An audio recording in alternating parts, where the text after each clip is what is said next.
Conocido como tal, como secta, pero vosotros, sin embargo, sí afirmáis que lo son.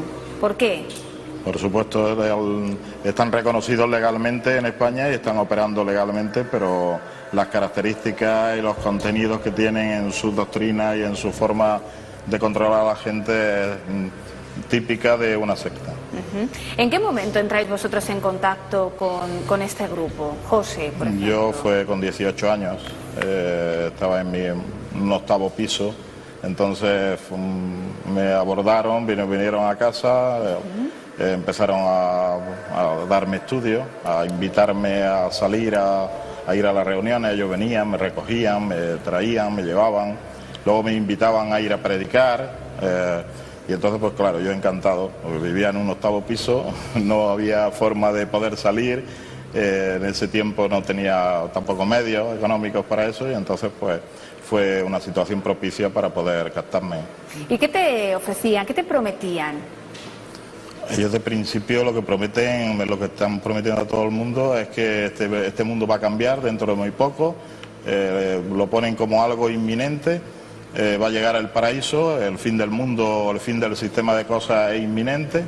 Lo han ido aplazando desde que empezaron a decir esto en 1914, lo han ido aplazando hasta ahora en la actualidad, que siguen aplazándolo porque claro, no viene, pero con la golosina de que todas las cosas van a cambiar, que este mundo va a ser un paraíso.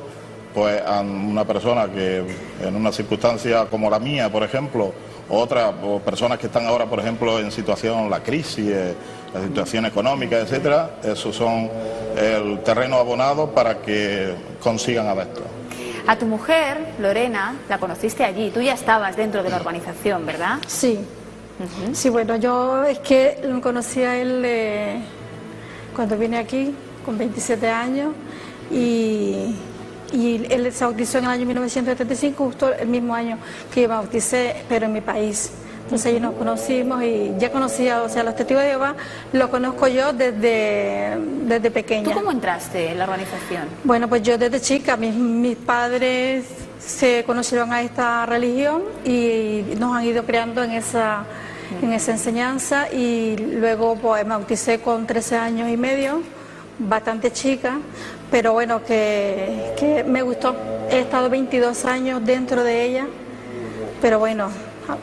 Bueno, vosotros os conocéis dentro de la organización y empezáis una relación, empezáis a ser novios, ¿no? ¿Y qué ocurre cuando descubren que estáis teniendo relaciones? Bueno, eso fue posteriormente, ya estábamos casados, ¿no? Yo ocupaba un puesto de responsabilidad dentro de ellos, era anciano, lo que ellos denominan anciano, entonces automáticamente pues me quitaron de esa responsabilidad, pero nosotros no abandonamos al grupo en ese tiempo, o sea, nosotros continuamos, tuvimos nuestra niña. Pero te quitaron de este cargo, digamos, de esta responsabilidad, ¿por qué exactamente? ¿Por tener relaciones sexuales con tu mujer? Sí, pero haberlas tenido antes de casarme. Antes de casarte. O sea, ¿ellos se enteraron? Sí, fue? Porque lo confesamos nosotros. Ah, lo confesasteis. Sí, existe una presión psicológica tan grande que tienen en los adeptos que mueven a que te remuerda la conciencia, etcétera, por algo que ha hecho que pudiera ser a lo mejor desde el punto de vista de algunas personas como pecado, o en otras personas como algo normal. Entonces eso nos movió a confesarlo y ya está. Entonces me quitan de ese cargo. Me quitan del cargo, llevaba 8 años dirigiendo una congregación de allí de Granada, y bueno, pues ahí empezamos a ver un poquito la otra cara del grupo, ¿no? Porque el trato ya no era el mismo, ¿no? Totalmente distinto. Ya si antes contaban con Pepe para ir a sitios o salir, entrar, etcétera, etcétera, desde el momento que perdí los cargos, los privilegios, como ellos le llaman, pues entonces ya totalmente se iban aislando, se iba viendo los desprecios.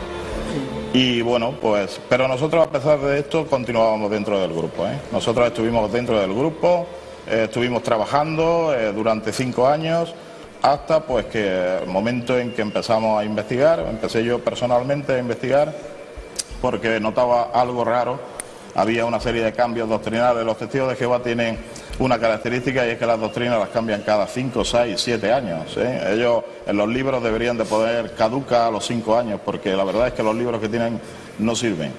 Eso le resta un poco de credibilidad en el sentido de que te hace sospechar, ¿no? Totalmente. Entonces eso me creó pues determinadas dudas, sobre todo porque estaban aplazando nuevamente el que iba a venir el fin, cambiaron una doctrina básica que habíamos estado enseñando durante muchos años. Y además vosotros en ese intervalo de tiempo tenéis hijos.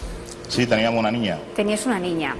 Y hay algo que todos conocemos, ¿no? Que los testigos de Jehová prohíben, y son las transfusiones de sangre. ¿Qué ocurre con esa hija vuestra que os alerta y os hace recapacitar? Especialmente mi mujer es la que tuvo más susto en cuanto a esto, porque ella se preguntaba, como la niña los 18 primeros días tuvo que estar en la UCI, pues entonces ella se preguntaba y decía, ¿qué pasaría con este asunto? Y ella pues pensaba, ¿no? Sí, lo primero que yo iba todos los días a darle de comer a la niña al hospital, y lo primero que me fijaba era que no tuviera ningún cable conectado porque lo primero que decía, que no le pongan sangre. Entonces yo le preguntaba a la doctora que si la niña estaba bien, que no le pusiera sangre, eso todos los días, y hasta que un día la doctora me dijo, señora, le voy a decir una cosa, si su niña tuviese necesidad de ponerle transfusión de sangre, dice que usted la dejaría morir, y mi respuesta fueron sí. Sí. Madre mía. Estaba tan ciega yo en ese momento que yo no sabía lo que implica. O sea, para decir esas palabras es que hoy me asusto realmente, decir, ¿cómo puedo una madre decir eso? ¿Y qué te hizo recapacitar? No, yo en ese momento no recapacité, por supuesto, yo decía, no, usted no le ponga sangre, pero mi niña, entonces la dejamos morir. Mira, dice, dele gracias a Dios que su niña no necesita sangre. No va a necesitar para nada, pero que si hubiese hecho falta, dice, se le pone. Así es que yo me quedé allí. Eso es uno de los puntos que uno va acumulando. ¿Y cuál es el motivo por el que no se puede hacer una transfusión de sangre? Pues ellos dicen que, bueno, hay un texto en la Biblia, en los Hechos de los Apóstoles, que dice que se abstengan de la sangre. Y entonces ellos interpretan ese versículo aplicándolo a las transfusiones de sangre. Ese es un versículo que se aplicaba antiguamente a comer.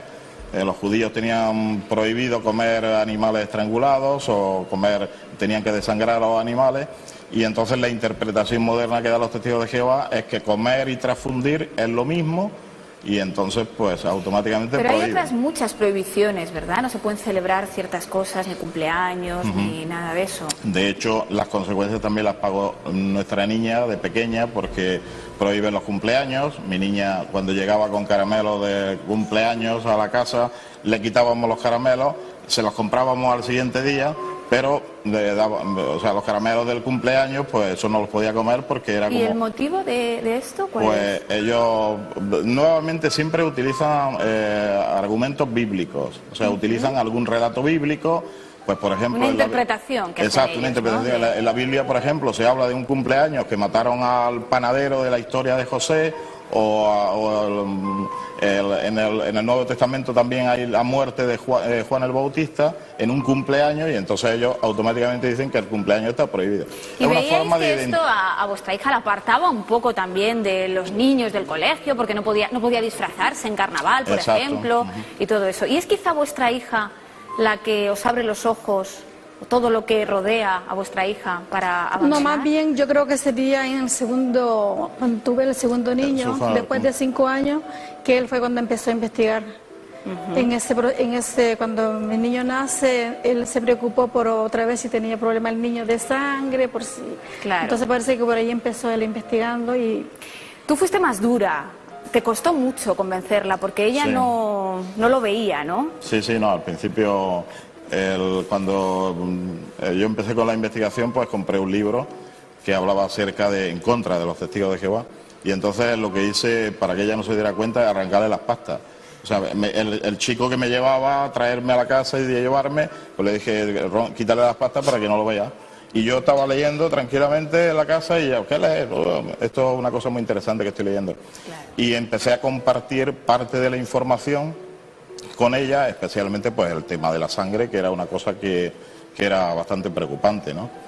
Cuando empecé a mostrarle que los testigos de Jehová habían inventado el tema de la transfusión de sangre hacía pues unos 40 años atrás. Eso ocurrió en el año 42, en el año 44, en el año 61 dan una norma de expulsar de la congregación a las personas que se aceptan transfusiones de sangre.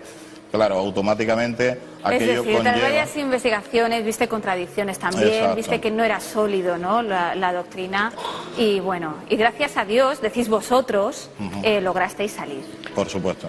¿Cómo fue ese día en el que disteis Fue ese difícil paso? porque es muy fácil entrar en una secta, pero salir es una de las cosas más difíciles que hay. Y sé que a vuestra familia, por ejemplo, habéis dejado, por ejemplo, la familia de ella, que todos siguen dentro. Sí, ese era un punto que a mí me gustaría tocar y dejar claro, no sé si ellos verán este programa, pero que yo no vengo a hablar aquí de mi familia como a las personas, son mis hermanos, tengo aquí que viven 3, no vengo a hablar de ellos y tampoco vengo a hablar de los testigos de Jehová como personas, sino que lo que quiero es como grupo y la enseñanza que ellos están recibiendo. O sea, cuando un testigo de Jehová va por la calle y para una persona para predicarle, que sepa, todo el mundo tiene que saber que esa persona, ese testigo de Jehová, el objetivo es de meterlo a ese grupo, a la secta, y luego allí ya es difícil de salir. Y lo que sí es cierto es que de alguna manera te separan de tu familia. Entonces me separan de mi familia y ahora en la actualidad, pues yo, ya como han pasado 16 años de que nosotros ya no hemos salido, sí, hemos superado, se puede decir, 14 años y medio, 14 años por ahí. Hemos superado ese bache que al principio a mí me dolía, pero en la actualidad yo quisiera estar con mi hermano, pues comer, beber, salir a pasear. Pero son ellos los que no pueden tener contacto con la gente que ha salido o que está fuera, ¿no? Exacto, claro. Son ellos, pero ellos quieren hacernos ver que somos nosotros. O sea, es como una forma de castigo la que nos están dando, el hecho de que no te saludan, de que no te, o solamente un hola y adiós, pero hasta ahí nomás. Porque uno de mis hermanos me llegó a decir, mira, es que tú sabes que mis hermanos son los de la fe y contigo no puedo ni siquiera comer. Qué triste. Qué maravilla que digas esto porque ya no les abro la puerta nunca más. Esos que tocan la puerta y te dicen con el libro, hola, que quiero contarles algo con cara de buenos, Mónica, te voy a decir una cosa, mis puertas están abiertas para cada uno de ellos, yo no tengo problema. El problema los tienen ellos, en que no me quieren recibir a mí, ni a mis hijos, ni a mi familia. Por eso se convierten en secta. Ellos se lo pierden. Claro. Por eso se convierten en secta, porque quieren imponer. Pero a nivel oficial no está considerado como una secta. Exactamente. Vosotros sí lo consideráis secta, estáis explicando el por qué, ¿no? Porque os sentís atrapados, porque una vez que sales te aíslan, porque te separan de tu familia, pero yo me pregunto, no lo sé, hay muchas religiones, ¿no? Los testigos de Jehová, vosotros tenéis vuestra religión, vuestra doctrina. Podría venir gente de otras religiones, sentarse hoy aquí y explicarnos lo duro que es seguir una doctrina, porque hay gente que en las religiones sigue la doctrina y hay gente que no. Vosotros la seguíais, la doctrina a rajatabla. Por supuesto. Pero igual que vosotros podría venir gente de otras religiones. Hombre, vamos a ver. Y luego otra cosa que a mí no estoy muy de acuerdo con lo que habéis dicho. Os habéis reído, yo lo he tomado así, como de que caducaba la doctrina, ¿no? Como que cada 5 años cambian. Sí. Pues es que a mí eso me parece muy bien, porque ojalá todas las religiones aprendieran y cambiaran su doctrina y se adaptaran a los tiempos. Tú no serás testigo. Ojalá. Pero mira, Gisela, el problema es que cambian, pero no cambian. Ellos dicen que es la verdad y que la verdad es progresiva. Yo no me meto, pero os habéis burlado como del cambio. Yo a los testigos de Jehová los considero una religión, igual que a los católicos, a los que siguen el Islam, a los ortodoxos, igual. Dentro de cada religión hay gente que sigue la doctrina de una manera o de otra. Dentro de los católicos, pues porque estamos en un país donde la mayoría de la gente es católica, pues hay también grupos muy sectarios, donde no puedes, como tengas relaciones antes de casarte, tienes un problema muy grave. O incluso voy más allá, grupos donde si no das un cheque con cierta cantidad no ingresas. Pero vamos a ver, es el debate entre religión y las sectas y estas organizaciones con el dinero captan a gente pudiente. Vamos a ver, a gente pudiente, a gente que tenga propiedades o que tenga la voluntad de entregar todo su sueldo. Eso de la voluntad al principio no existe. La voluntad viene con el tiempo, claro, ¿no? Yo lo que quería decir es que, a ver, la Iglesia Católica no considera una secta a los testigos de Jehová. Ustedes la consideran por su La Iglesia vivencia. Católica sí la considera una secta, perdón. Vale. Entonces, y el hecho de estar legal no significa... Oye, pero vamos a ver. El tabaco, por ejemplo, también es legal. No, por supuesto, yo estoy de acuerdo con ustedes. Lo que yo quiero decir es que muchas veces, al menos en la Iglesia Católica hay movimientos, un movimiento conocido como los Kikos, que es de gente muy joven, que son muy... integristas, ¿no? Entienden la religión de una manera muy integrista, en la que a veces se pide, ha habido casos en los que se ha pedido que una persona, por ser gay, tenga que hacerse una renovación de su sangre, porque así ellos entienden que deja de ser gay y pasa a ser una persona heterosexual. Eso ocurre dentro de la misma Iglesia Católica.